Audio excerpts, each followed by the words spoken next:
আৰু পৰিৱৰ্তনৰ এই গ্ৰন্থখন উন্মুক্তি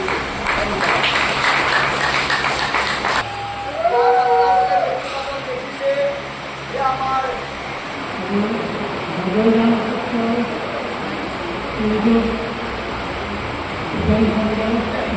গণ অংশীদাৰৰ শুভেচ্ছাত মই এটা আনন্দিত হৈছোঁ। মই বহুদিনৰ পৰা মনত পঢ়ি ৰাখিছিলোঁ যে এখন পুথি মোৰ ছাত্ৰ ছাত্ৰীসকলক দিয়াম।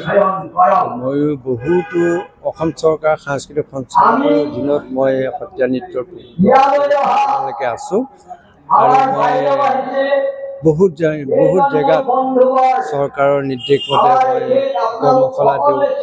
মাতৃভাষা ভাওনা হওক, অংকীয়া ভাওনা হওক, গায়ন বায়নেই হওক, অভিনয়ে হওক বা এইখিনিত মই কৰ্মশালা দিওঁ। তেতিয়া মোৰ মনত এটা জাগৃত হ'ল যে মই এনেদৰে কৰাতকৈ মই এখন কিতাপ লিখি তেওঁলোকৰ হাতত দিয়াটো মই এটা বহুত দিনৰ পৰা মোক প্ৰয়াস আছিল।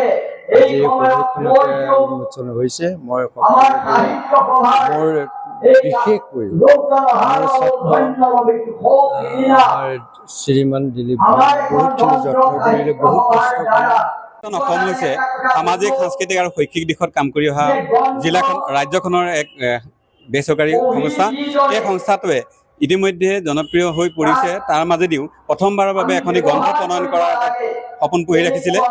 মাজুলীৰ নতুন কমলাবাৰী সত্ৰৰ বৈষ্ণৱ তথা সাংস্কৃতিক সঞ্চালকালয়ৰ এগৰাকী সত্ৰীয়া নৃত্য বিভাগৰ প্ৰশিক্ষক জনাৰ্দন ভূঞাদেৱে সত্ৰীয়া সংগীত পৰম্পৰাৰ পৰিৱৰ্তন শীৰ্ষক এখনি গ্ৰন্থ প্ৰণয়ন কৰিছে আৰু আমি প্ৰকাশৰ দায়িত্ব বহন কৰিলোঁ।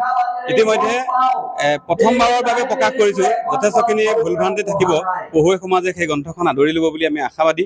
আৰু জনাৰ্দন ভূঞা এনে এগৰাকী ব্যক্তি, যিগৰাকী ব্যক্তিয়ে শৈশৱতে কমলাবাৰী সত্ৰত থাকি একনিষ্ঠভাৱে গুৰু সংস্কৃতি চৰ্চা আৰু প্ৰচাৰ প্ৰসাৰত ব্যৰ্তি হৈ থাকি ভাৰতবৰ্ষৰ বিভিন্ন স্থানতো তেওঁ প্ৰচাৰ প্ৰসাৰত ব্যৰ্তি হৈ আছিলে আৰু বৰ্তমান সময়ত তেখেতে ব্যৱহাৰিক আৰু তাত্ত্বিক দুয়োটা দিশতে এগৰাকী পৰিণত শিল্পী হিচাপে এই কিতাপখনতে আত্মপ্ৰকাশ কৰিছে।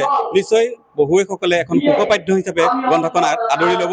আমিও সমগ্ৰ অসমবাসীক, বিশেষকৈ সত্ৰীয়া সংগীতৰ শিল্পীসকলক, ছাত্ৰ ছাত্ৰীসকলক আদৰি ল'বৰ বাবে আমি অনুৰোধ জনাইছোঁ।